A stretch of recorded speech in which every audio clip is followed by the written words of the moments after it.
the session today. Arjun is a partner at Antares Legal, which is one of India's best startup focused law firms.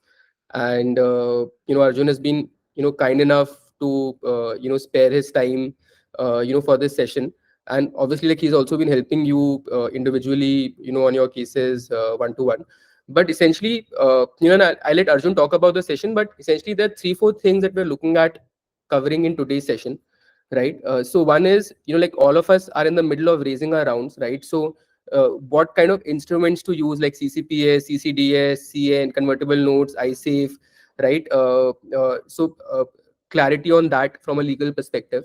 Second is, understanding, about terms that investors want in a contract, like ROFR, preemptive rights, and what are some things that founders can negotiate on from investors, right? Because that will be a next step for all of us, once we start raising. And the third point is, around due diligence and preparing our data room, right? Because once, like, investors have confirmed, and like, for you to get the money wired in your account, you'll need to prepare a data room, have all your contracts and all ready, right? So I think that's something that we should start preparing today itself, so that due diligence process is faster, right? So these are three, four main things that we'll talk about.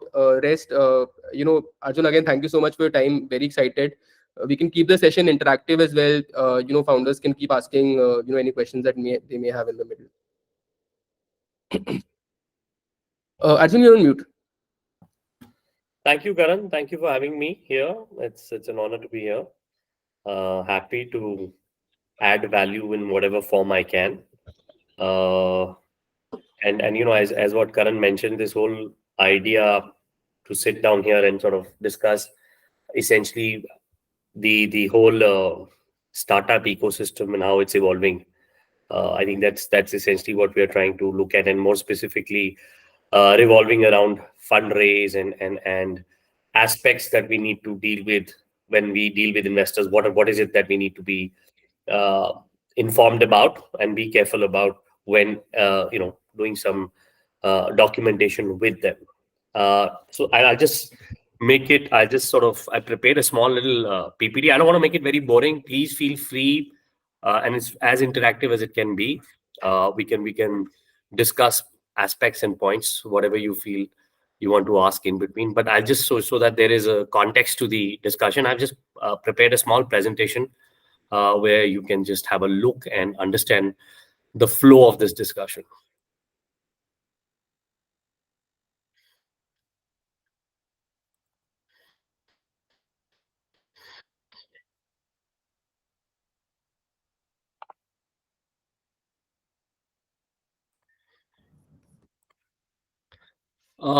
Karan, how do I share it? I'm just trying to figure out the slideshow. Should I?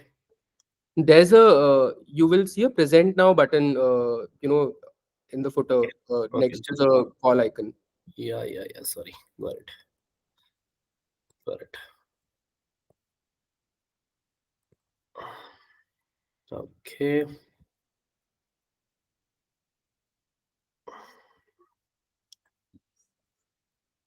Okay. So as the and can everybody see this? Yes, we can. Yes, it's Yes. visible. Everybody can see it. Great. So the heading is legality of fundraising, as what Karan mentioned, and I think that's how we start.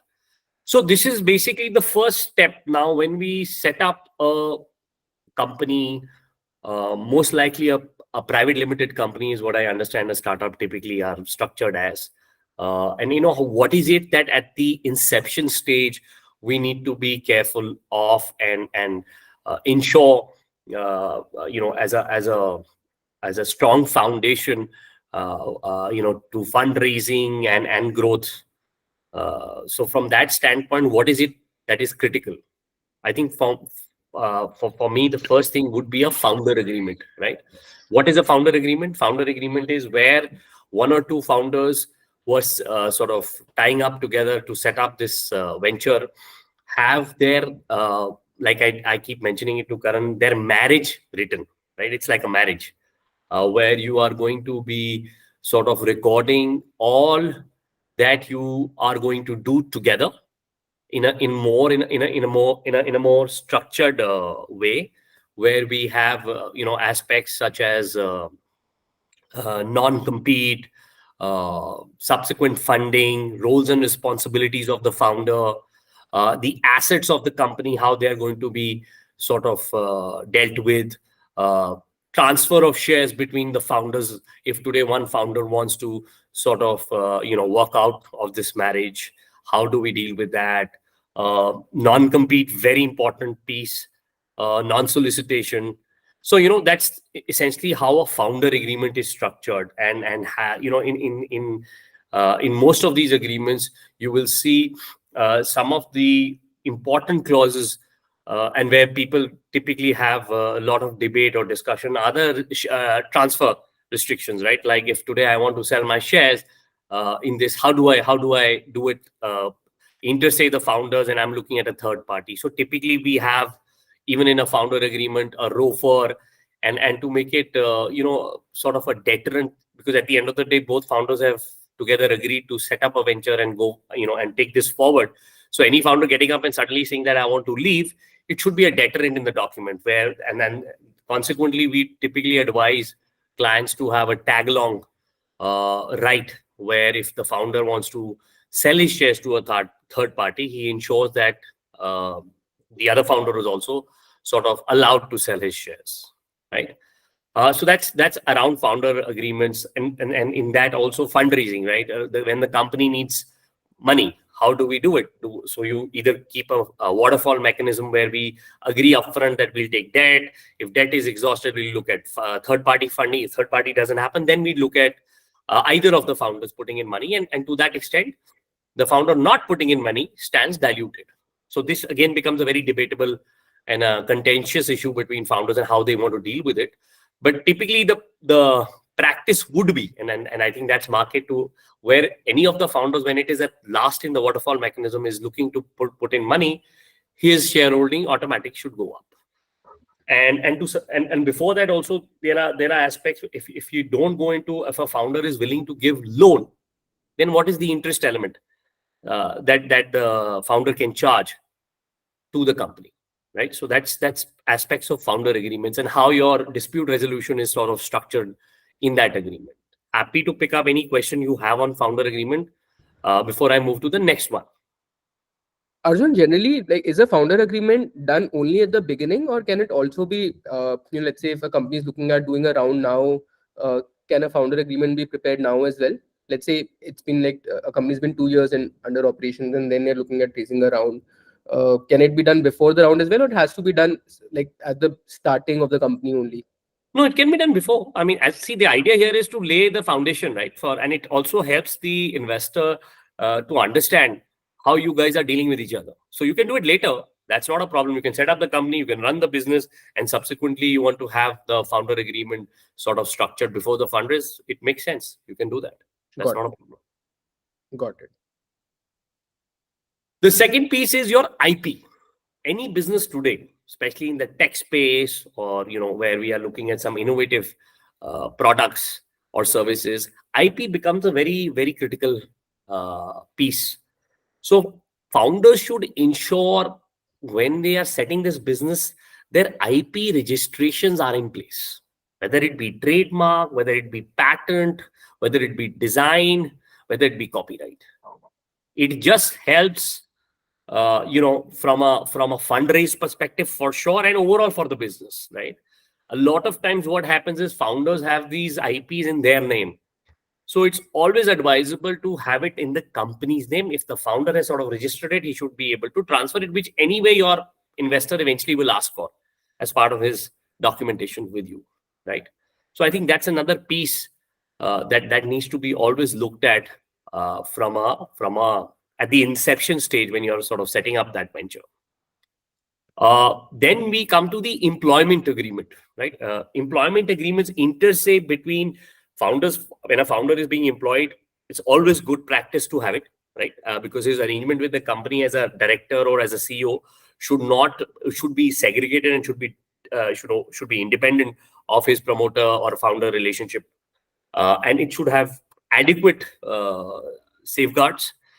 And you would have seen that today, and coming to the next one, even for employees of the company, this employment agreement is very critical. And why I say that is because, nowadays you see a lot of employees who work in companies which have extremely innovative products, and they are privy to that confidential data. They go and pick it up and, so move to another company, right? So what they do is they sort of leverage that experience and probably go to the competitor.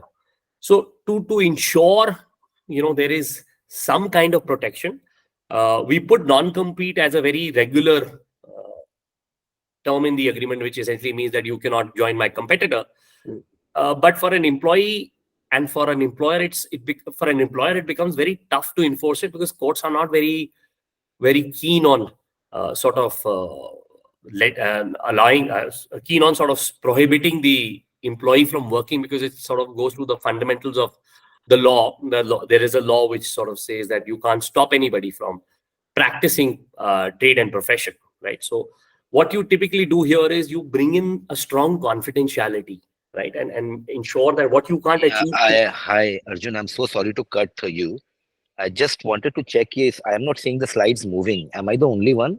No, it's not moving right now. We are just on the first slide. Legality of fundraising, right? No, setting up of a startup. Okay, okay. Am Yeah, I it's the not, only one who is seeing legality of fundraising? yeah, even I am.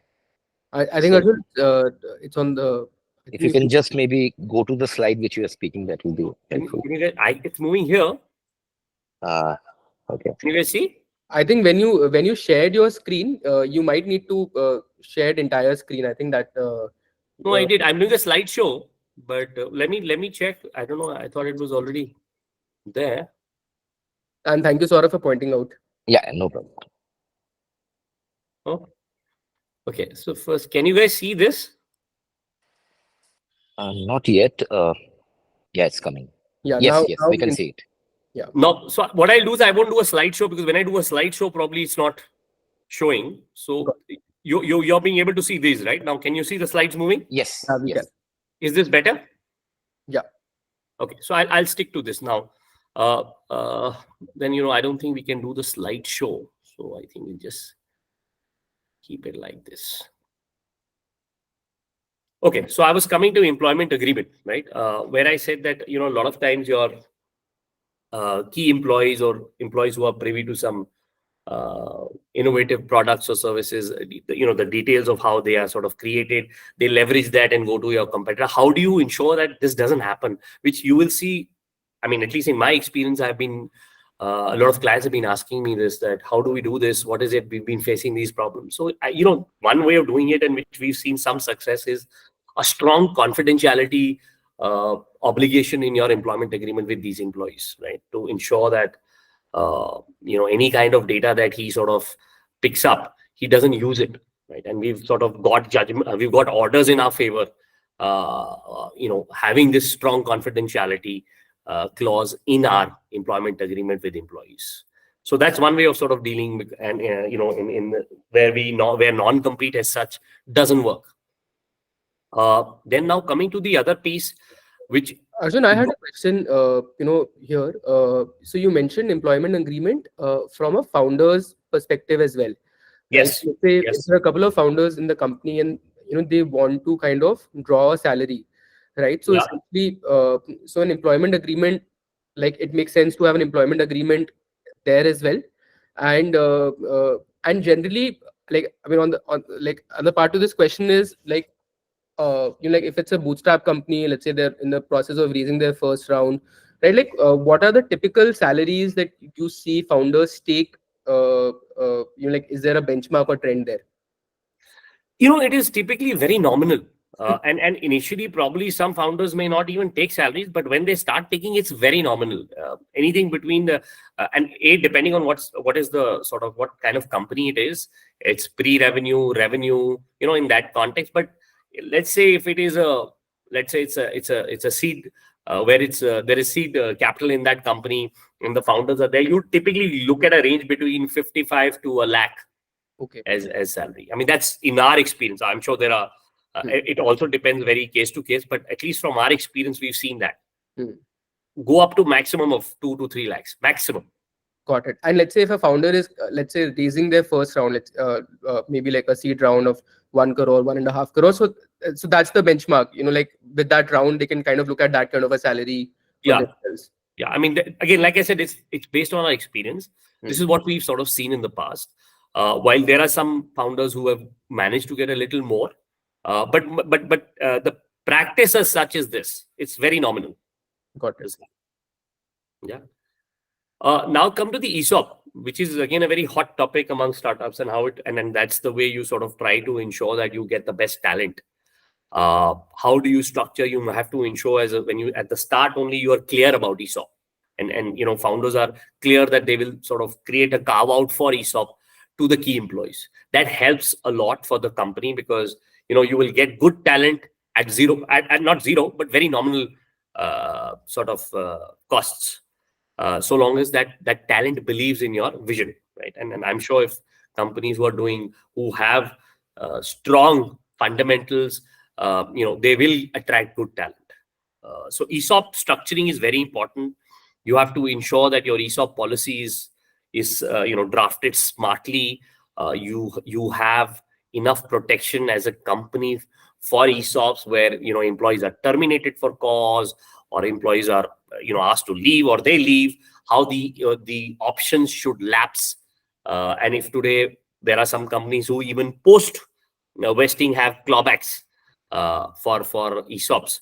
So it is again a very important piece that you need to at the initial stage ensure is in place. The next part would be your legal and your secretarial compliances. Company should, I know it.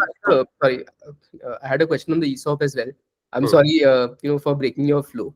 No worries. Tell me.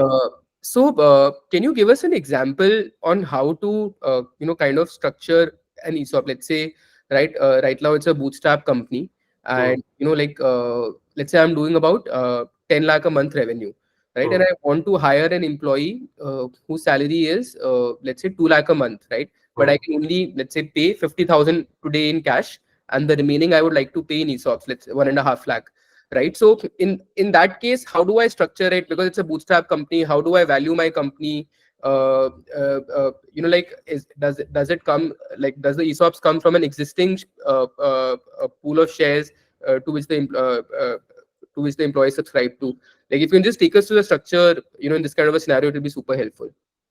It is from an existing pool of shares, right? You earmark certain shares, or you create a pool if assuming your authorized capital doesn't allow you to sort of earmark Hmm. from your paid up capital, right? In terms of valuation, see, valuation, as I explained to you, how you value the company in the future is very commercial and is very case to case, right? And there is no science, a standard science to it. Like I said, it's a pure function of especially for a company who's pre revenue or has just got seed capital. It's all on future cash flows. Hmm. DCF is a very popular valuation method, right? So ESOPs typically, so what we are essentially, what is an ESOP? ESOP is saying when the company sort of you first perform a certain thing, those options get vested. There are performance milestones, then there are association milestones that you are associated with the company. Now, in terms of how you value that ESOP, uh, it's a pure accounting and a commercial piece, and that depends on each company how they are structured, right? I don't think there is a straight line answer to that. Uh, in terms of how, if you are having a guy whose salary is 2 lakhs and you have a company which is a revenue of 10 lakhs and you want to give 50,000, what is the best you can do? You can ensure that these ESOPs, are for him to be with the company. The ESOPs vesting is purely time based, right? Association based, Hmm. or milestone based, right? And ensure that if he leaves halfway through, you are able to either clawback. When I say clawback, there is your policy is strictly setting out that the option shall sort of lapse, or we have a certain uh, uh, I don't think for a startup it typically really works, but for other companies, we even have, once the vesting happens, you do a he's bound to transfer it to the company back, or he has to give first offer, right of first refusal to the company if he's planning to sell that stock. So I mean, to be honest with you, how to structure an ESOP from a valuation standpoint, I think that's purely a subjective matter. But how to structure it from a legal standpoint, I would do it on based on these milestones of association, performance, and various clawback aspects in your policy. Got it. And generally, what's the ESOP pool a company should look at? Like, is there a good range, like 5%, 10%? See, fund investors typically always try to negotiate at 10%, but we always look for founders. It's always better to have in the range of 7 to 8. That's the ideal sweet spot. Got it. Very interesting. Now coming to legal compliances and secretarial compliances, which is very, these are compliances which typically are obviously there for you guys to look at from a law. But what typically happens with the startup, because cost of compliance is a cost. So essentially at the initial stage, what you would want to make sure is that, if you have a regulatory license that you need, which is fundamental to the business, you should have it, right? You should not sort of not have it. And similarly, if there are some material licenses, they should be in place. Over a period of time, I'm sure you will, a lot of, and why I say that, a lot of companies today who are startups may not have a very small license like Shops and Establishment Act, may not have, simple licenses like, let's say, registrations like, apprenticeship. These kind of registrations even people don't know about. So, I mean, that's at the initial stage. I'm not saying you should not comply with it, but a lot of companies don't do it, and consequently, the even the penalty for that is not that significant.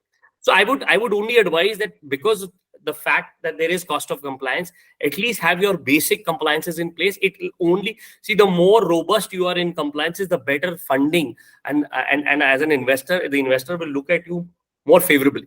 I mean, that's your foundation for the fundraise. Okay, so that's the first piece of it. Now, moving to what is the purpose of fundraise? Like, why do we need a fundraise? For each company, there is a different approach to why we want to do a fundraise. It could be a prototype creation, it could be product development, team expansion, working capital. So these are few aspects for which, I mean, you should be. The fundraise doesn't mean that I just need money. Your fundraise has to be with some objective so that you can sell it to the investor, right? Which is why do I need a fundraise?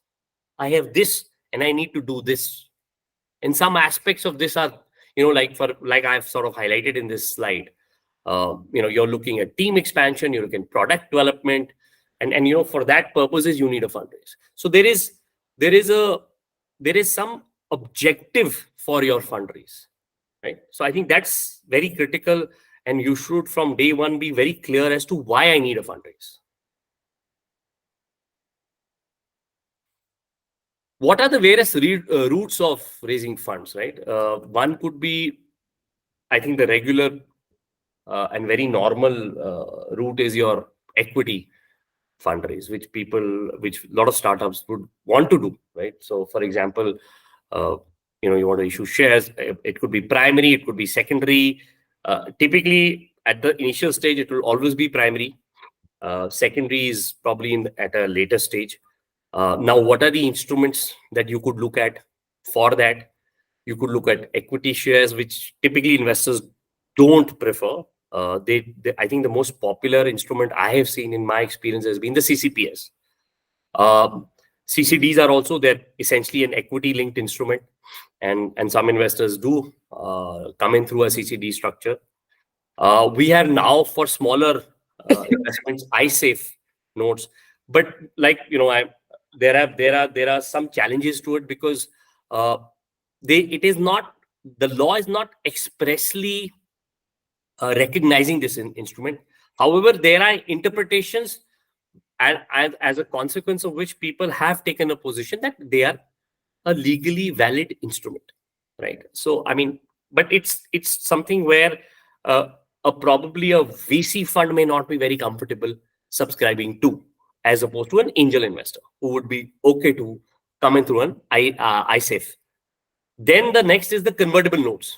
Again, pretty much in the startup ecosystem, it has its benefits, but again, very early stage. And I have rarely seen a VC fund, institutional investor. These are more uh, angel investors who would probably do this. I, at least in my experience, haven't seen a VC fund subscribe to a convertible note. I think the most popular instrument for me has been, what I have experienced is the CCPS. Now Arjun, the other, sorry. what's the like? I know we had this conversation with one of the founders earlier as well, but Hmm. maybe for the purpose of the group, like, will be great if you can just tell us like the difference between a CCPS and a CCD, right? And essentially, which is easier for a founder to do, and like, what are some of the liabilities? Let's say if you go for a debenture versus if you issue preference shares.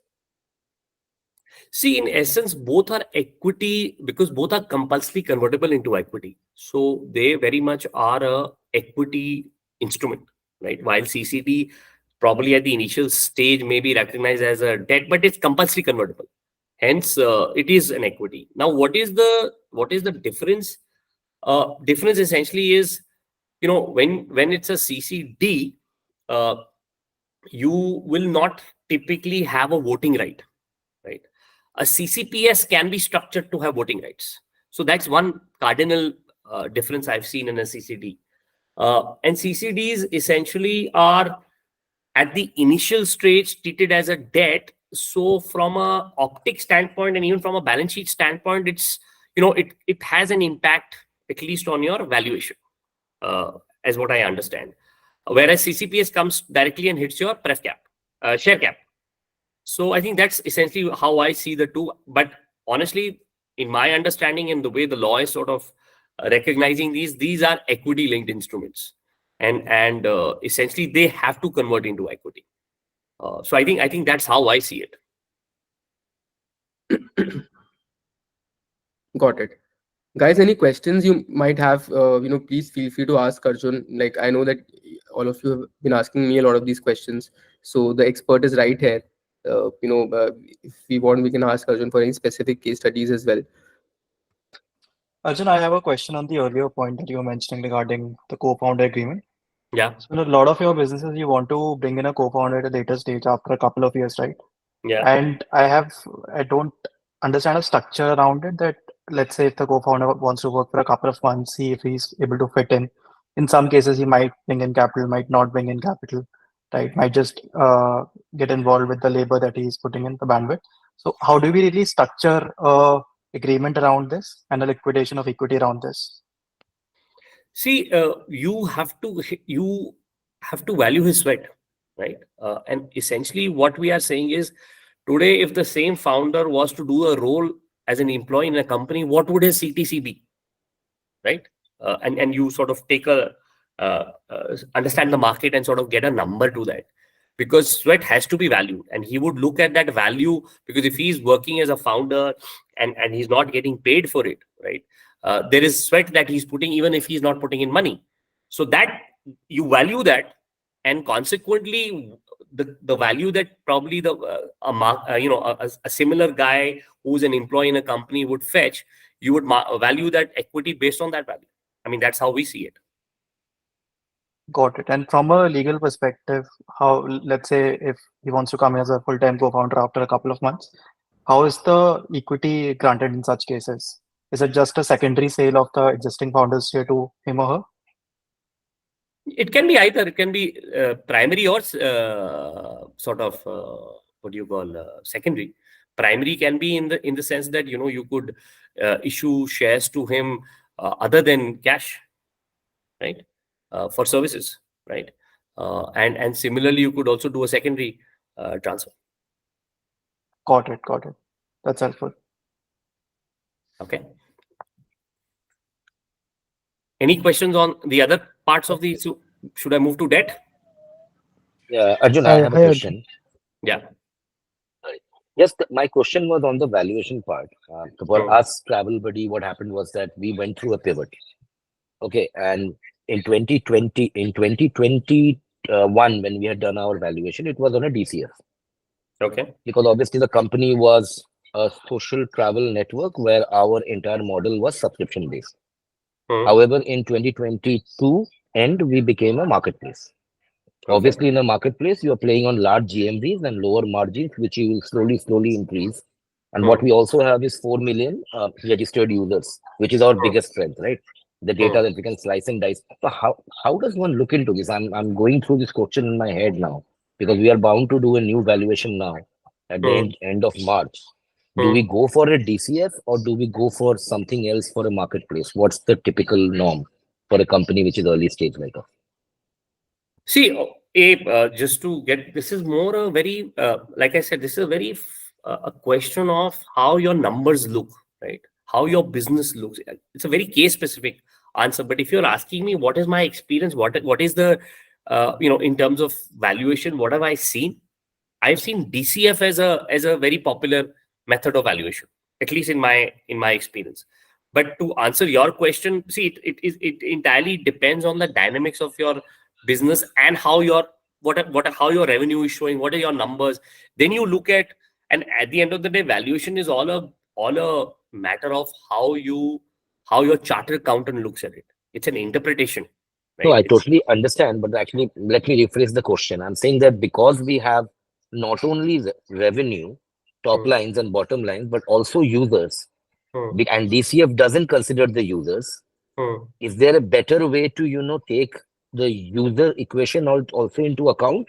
Or in today's world, is there absolutely no value for the user that you have and it's more about the revenue?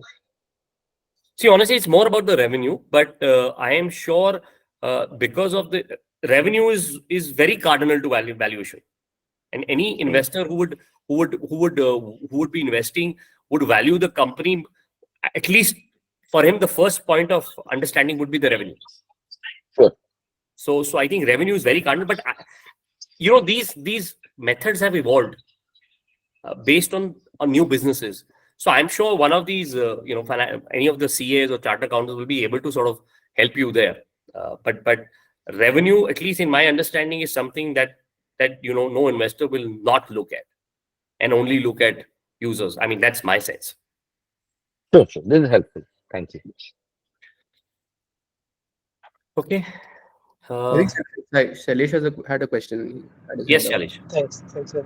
So, Arjun, what's the difference between a CCPS and CN?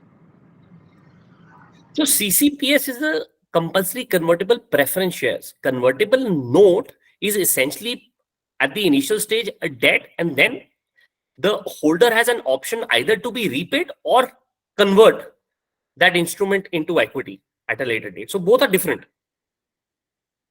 Here it's CC, this convertible note works like an optionally convertible debenture, but it's not a convertible debenture, optionally convertible debenture, but the pattern is similar. It's essentially like a promissory note, right? But a CCPS is mandatorily converted into equity, and it hits your share capital. Understood. Okay, thank you. I think we've seen a lot of government schemes, issue capital at OCDs, right?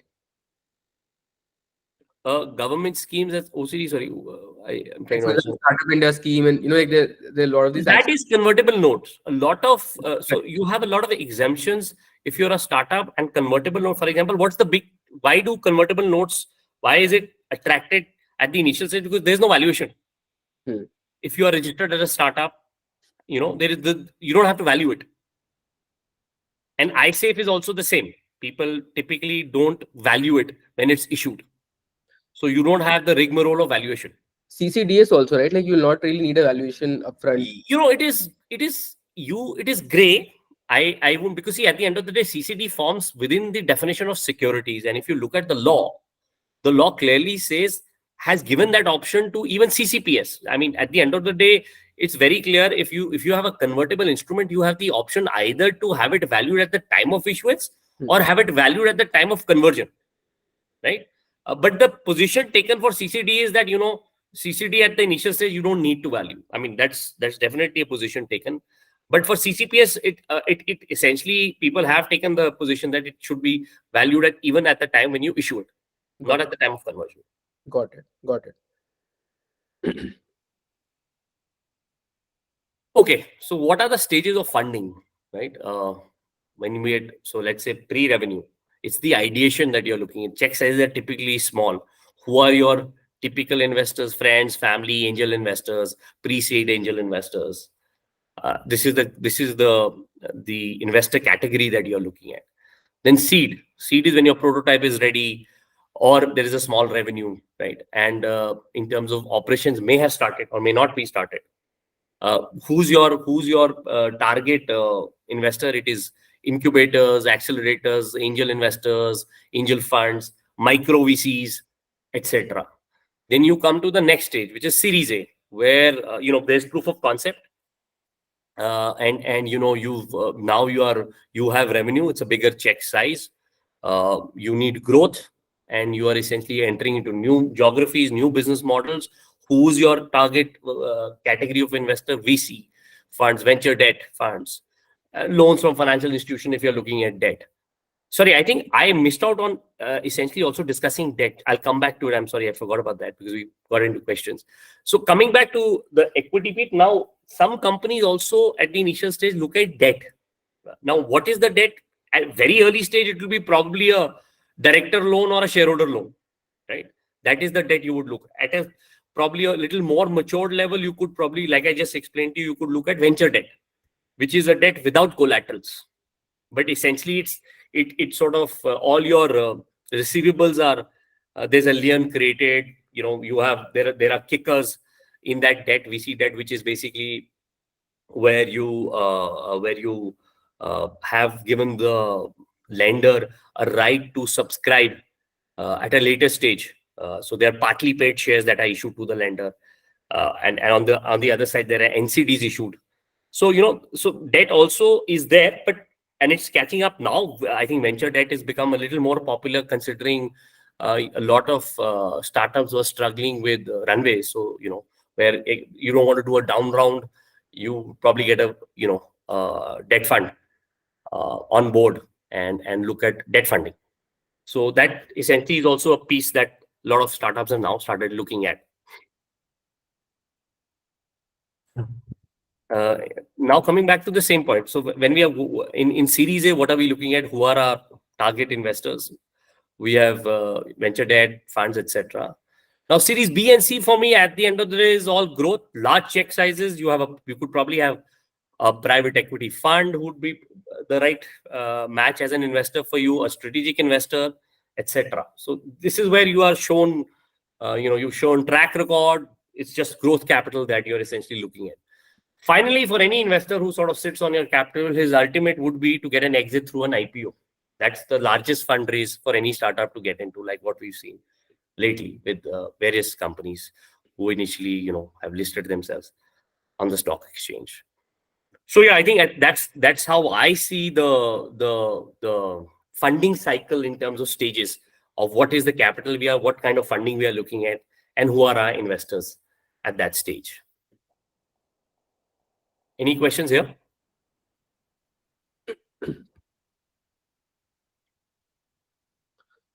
Okay. So now process of fundraising. Approach. How are you going to approach? You're going to probably approach several angel investors, incubators. You're going to make that pitch. At least from what I've seen in my experience, investors are extremely, and I take companies more seriously if they get a banker involved. And they believe that, and there is sort of a methodical way of that pitch. You have an IM or a teaser, and it sort of makes sense to the investor, and he feels that the company is serious and is approaching this in a very professional manner. So this is the early stage of before we get into the term sheet. What is a term sheet? Term sheet essentially is the principal terms where you're sort of agreeing on what is the amount of fund we are going to look at, What are my basic rights as an investor, depending on what investor I am, and what are my so your term sheet will typically have transfer restriction. Nowadays a lot of venture capital funds on there have the term sheet structured in such a more elaborate term sheet, sort of set out, where your transfer restrictions, reserve matters, etc., already there in the term sheet, and which obviously come later in the definitive documents as well. Due diligence, I think due diligence is the biggest piece in any kind of fundraising process. When you are in the midst of it, you should be able to have your documentation in place. And this is where it goes back to the first slide, where I was saying, as a company, have at least your basic compliances in place. So due diligence per se is structured in various buckets. Your legal diligence, where all your agreements, your licenses, permissions, your any litigations that you have, your intellectual property registrations, labor law, everything should be in place. Then your secretarials, your company law, your board minutes, your filings, ROC filings, etc., all should be in place in one. In probably nowadays it's all online, so one folder, which, and sort of you segregate it in such a way that legal, secretarial, then is your financial diligence, and then nowadays what we see with a lot of these investors, ESG, environment. So a lot of funds have not, as a mandate from their LPs, are ensuring that companies comply with environment compliances. So I think that's part of the due diligence. Is there a tech due diligence as well, in terms of, let's say, like what our numbers are?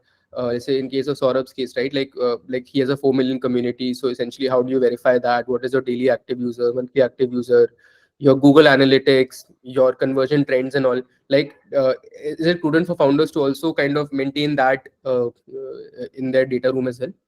Yeah, if it's a nuanced sector, like what you just mentioned, it's very possible. But honestly, a micro VC may not, and probably an early stage VC may not do this. It will be a more matured VC that will do it, right? Got it. Because it's cost, right? But it's always good if your whole sector is based on that aspect. So it's always good to have that sort of stacked up, Yeah. To show credibility and track record.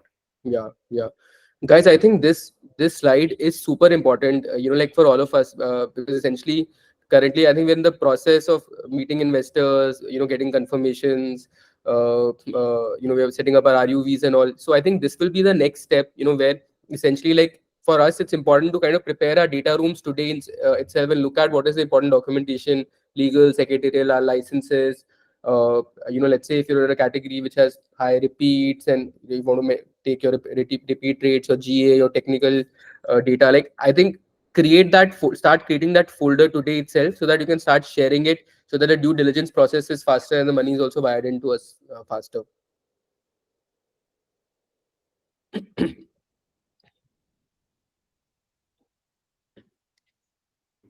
Okay, should I continue?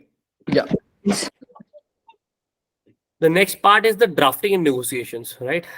Drafting, typically, very rarely a VC fund would want a company to do it. Sometimes they do it. It's not like it's not done. In fact, we've done it. But typically, the investor council will sort of come out with the drafts, right? They will look, and they will draft, the shareholder share subscription and employment agreement. Even if you have one, they will for sure look at revising it and putting in some aspects which are very common, and I'll talk about it later in my next slide, or next to next slide probably, which they sort of bring into the employment arrangement between the founders and the company. For them, that employment agreement is also extremely critical.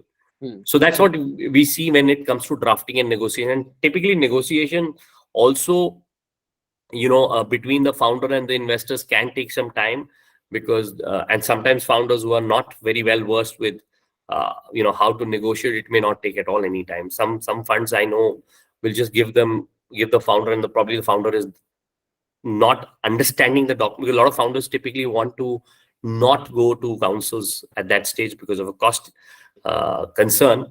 They probably will sign those agreements, and it sort of starts hurting later when the next rounds come in, and things sort of start moving, and there's growth in the company. So that's helpful. Yeah, it will be helpful for us if you can take us through those 3-4 at least critical terms that founders should negotiate on or should understand, before signing? So I have that in my other slide. So do you want me to jump to that slide? No, that's okay. That's okay. So I've sort of got that in the other slide. Then is the conditions, which are typically your condition precedents, where where let's say during a due diligence, the company, there were some pieces, there were non-compliances. A lot of times, at least the investor would want some non-compliances to be typically rectified before he puts in the money. For example, let's say you don't have a critical license, FSSI license, and you're in the food industry. They will want that. But most of the times, what we have seen and experienced, a lot of VCs, at least at this stage, typically move those non-compliances to condition subsequent, because they understand where the company is coming from. But yes, some major concerns, definitely either they'd want a sort of a condition precedent, or if it is not possible due to paucity of time, they would probably look at a specific indemnity in your document if they want to go ahead with the deal. Then the last page is your filing. Once the deal is closed, then the company needs to do all the filings, whether it be at the ROC level, whether it be with any regulator, etc., etc. So these are some stages of how this whole process runs, and how a founder should be well versed with these pieces when he's looking at a fundraise.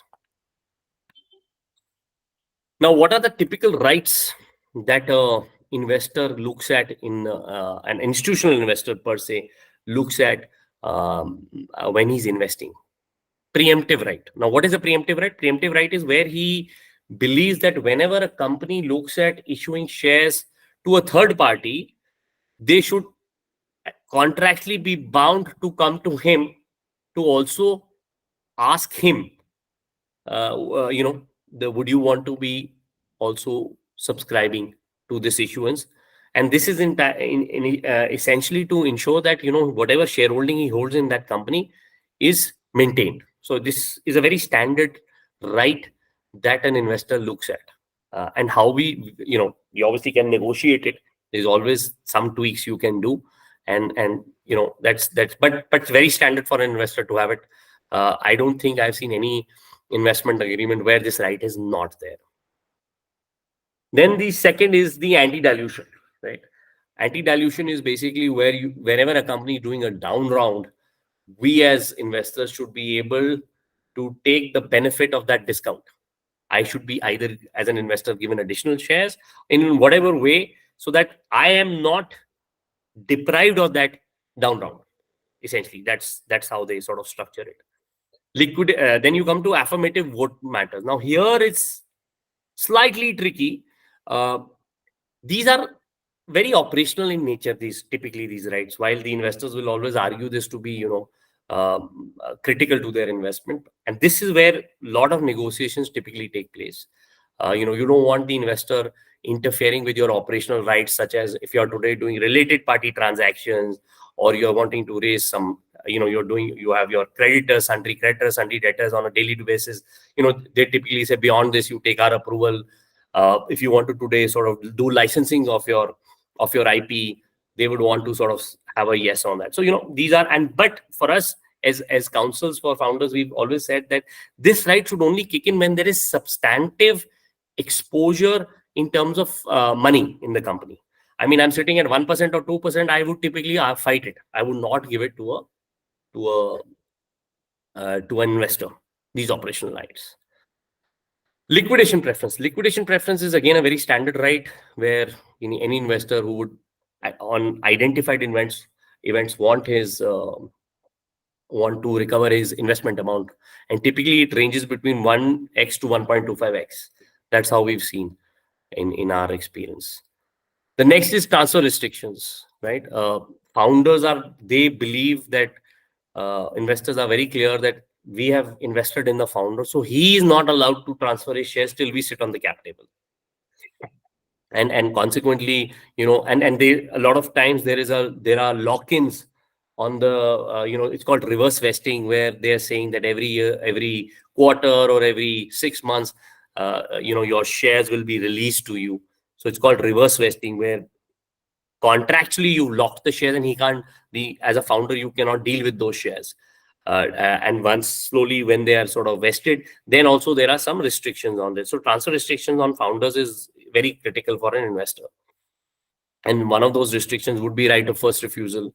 Tag along has become very common with investors. Tag along essentially means, I'm assuming everybody knows what a right of first refusal is, where if the founder wants to sell, which typically doesn't ever happen, but they have it as a contract, because you'll never be able to sell without the investor's consent. Essentially, that's how the document is sort of structured. But they still have that right of first refusal, where they say that if you sell and there's a third party, you first come to me for allowing me to beat that price. Tag along is wherever you're selling, I as an investor would also want to go. And the whole rationale behind this is that I'm betting on you, so you can't go away, right? As an investor, some investors do give ROFO to the founders, but most of times they don't. We've seen in the past investors refusing a ROFO, which we typically argue for founders that, if today an investor wants to transfer his shares, at least come and offer to me. There's a difference between ROFR and ROFO. ROFR is where, he's gone there, got a third party identified. That third party is quoted, let's say 10 rupees for the share. He comes back to the founder comes back to the investors and says, I've got this 10 rupees price. Can you beat it? Or pay this? The founder, if the investor says, I can, he has to sell it to the investor. ROFO works the other way. ROFO works where actually the investor goes to the founder and says, I want to sell my shares. The founder sort of gives a price, and he either accepts the price or rejects the price. But once he rejects the price, he cannot transfer it to any third party below that price. That's how typically a ROFO. But they don't typically, they don't allow founders to have ROFO. At least in the past, we've seen. Before that, we've been seeing a lot of ROFOs being given by the investors. Then again, your information rights. Typically, investor would like all financials, etc., to be sort of like an MIS to be sort of set out. Exit, very, very critical for a investor. How his exit is, IPO, strategic sale, third party sale. It's typically he wants within a certain time period, and that's primarily because there are the fund has consequent obligations to its LPs. So there is a time period, and in the exit, some critical rights that they look at is drag, put, which is now become very popular going forward. Then like I explained to you, every investor would want the founders to enter into an employment agreement. They would have restrictive covenants such as non-compete, non-solicit, etc., and transfer of IP of the company as set out in the employment agreement. Happy to answer any questions if you have in this.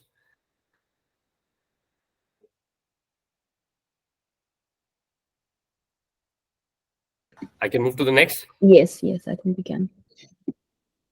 Okay, this is where the most we've seen a lot of sort of we've seen a lot of debate on these aspects. We've seen these aspects in the documents highly negotiated, right? For example, standstill obligation, termination for cause, indemnity, liability. So I'll give you a sort of a sense of how this really works. We in a typical SSA, you will have share subscription agreement. You will have obligation on the sort of on the founder that from the date they sign the agreement till he puts in money, the founders are not allowed to do certain things which is very akin to your affirmative rights, without the approval of the investor. And here we see why we want to fight for it is because it's possible that the investor may not go ahead with the deal, and I will be stuck logistically every time taking his approval. So I think this is one piece where a lot of people sort of negotiate it, cut down the obligations to the extent they can. For example, if he's saying that any material litigation, we'll put a value threshold, that a material litigation beyond a certain amount, only then we'll come to you. Very similar to what affirmative veto is. So this is where we've seen a lot of negotiations happening. Indemnity in a SSA. A lot of investors would want a very onerous liability on the founders in terms of indemnity. If there is anything that has gone wrong in the company before we invested, you will make sure my loss is covered. To that, we've always, as councils of founders, ensured that there is a limitation of liability, limitation of indemnity to the extent possible, right? Where we essentially try to what do you call, bring in the de minimis clause, where we say below a certain amount, if a loss is below an X amount, there is no right. So for example, let's say for a company, any indemnity claim which is below 30,000, 40,000, or 50,000, typically it ranges between 5 to 10% of the total investment amount. You can't come to me for indemnity. Similarly, we also bring in the concept that indemnity payout should not be more than what is sort of invested. Again, the investor would obviously want to work around this and not be very happy to give you that right. Decision making, again, veto powers. Like I said, they would want operational. A lot of investors would want operational rights. What is the first thing they'd want? They'd want any new issuance of shares. Yes, any new loan that the company takes, you have to take my approval. Any change in key managerial employees, terms and condition of his employment, my approval.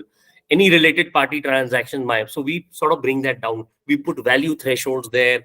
We sort of try to ensure what is purely operational, it should be sort of subjected to anything that is done in the ordinary course of business should not come within the aspect of veto power and sort of create fetters on an operational freedom, right? Similarly, on transfer of restriction on transfer restriction on investor shares, we bring in the concept that investors should not be allowed to transfer the shares to a competitor. You should not have any right to do that. And one of the biggest aspect for founders, which we have seen and we've sort of tried to always negotiate with them, is essentially where the founders bring in the concept of termination for cause and termination termination for a disability, etc. Where what this essentially means is that when employment agreement, they will list out a host of obligations that if today you are found in breach of your contract, if you've committed a fraud, or you've committed any kind of you've convicted for any criminal offense, or you've not met your KPIs, you will be terminated as an employee. And consequently, what they bring in the shareholder agreement is clawbacks. So if you are terminated for cause, the shares that are locked in, right, contractually, which I explained to you, which is called reverse vesting, you will mandatorily have to transfer those shares at almost zero value, right? If it is for cause. Here the investor is very clear, but a lot of times what we also do is we try to narrow the list down of cause. We believe cause should be only fraud or mismatch. KPI should not form part of cause, right? So this is where the negotiation happens a lot between investors, because this is very critical for the founder, because that's where he could probably lose all his shares to the investor, which we see a lot happening because what happened in Go Mechanic, etc. This is all a result of that, right? So this is again a very restricted, this is a very debated, negotiated point between the investor and the founders. Put options. Now a lot of investors have gotten the concept of put options in their agreements, where they say that if you are in default, again for cause, I will put my shares or I'll look at an early exit. So we try to negotiate that as well. A put option essentially should not be agreed, accepted, because put option means I have to pay from my own pocket, right? So if I'm unable to give you an exit, or if there is a cause, you sue me. You already have protections of my shares, but you can't expect me to pay you the money, right? So I think these are some very critical pieces that we negotiate with investors when we are looking at a fundraise. So any questions here? Happy to answer that.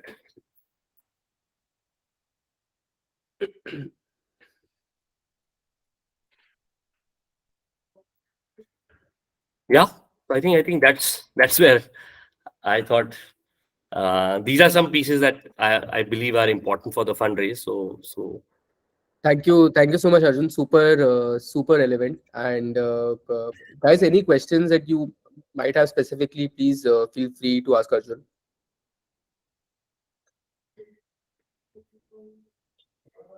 I think I am clear. It was really helpful. Got a lot of my doubts cleared. Great. Arjun, if it works, can we add you to our cohort group? And if there's any follow-up questions that founders may have, maybe they can ask you in the group, Sure. or they can set up some time with you. Sure. And can we also share the presentation in the group? I will just share it. I will share. Shall I email it to you or shall I? I'll share it in the group. I have it. Okay.